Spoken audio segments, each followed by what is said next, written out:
سیفالدین حیدروف ساکن 44 ساله ناحیه بلجوان که در یک تیراندازی از سرش زخمی و معیوب شد چند ماه باز روی جاگه خوابیده است. او در این حادثه فضلالدین قربانوف را گناهکار می‌داند. اما دادگاه ناحیه تیمورملیک در اول ماه ایون او را از جوابگری آزاد نمود. دادرس گفته است فضلالدین قربانوف بیماری روانی است و باید در شفاخانه معالجه گیرد. این خبر سیفالدین حیدروف و نزدیکانش را به خشم آورد. مگر نامکلف را حکومت ناحیه تیمورملیک سپاسنامه مگر نامکلف مکتب عالی ختم میکنه، مگر نامکلف در جای حادثه یعنی در جایی که مرا پروند مرا بازپرسی میکنه، مگر نامکلف یاری کمک اولیه طبی تشکیل میکنه. البته که من به این روز نیستم. فضلالدین قربانوف ماه ینور امسال دستگیر و به قصداً رسانیدن ضرری وزنین به سلامتی گمانزد بود.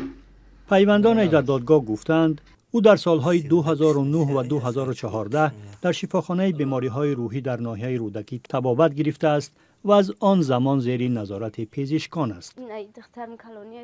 سفرمایی نمازلی همسری سیفالدین حیدروف میگوید با این سخنها راضی نیستند و برای به گفته‌اش تنتنه عدالت به زینه‌های بالایی دادگاه و مقامات بلندپایه نامه فرستادند. ما ای محترم جناب عالی پیشوای ملت، اساسگزار صلح و وحدت ملت،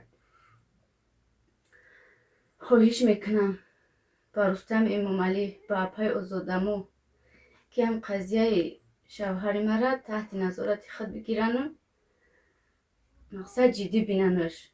هیچ شرایط نداره شوهر ما این اپیراتسیا داره ای پیش بو یگون کمک نمیرسه.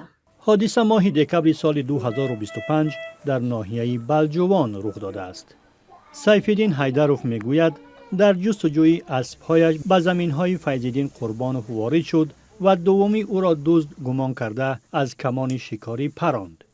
حالا یک طرف بدن سیفالدین حیدروف فلج شده، پزشکان او را معیوب گروه یکم شمردند.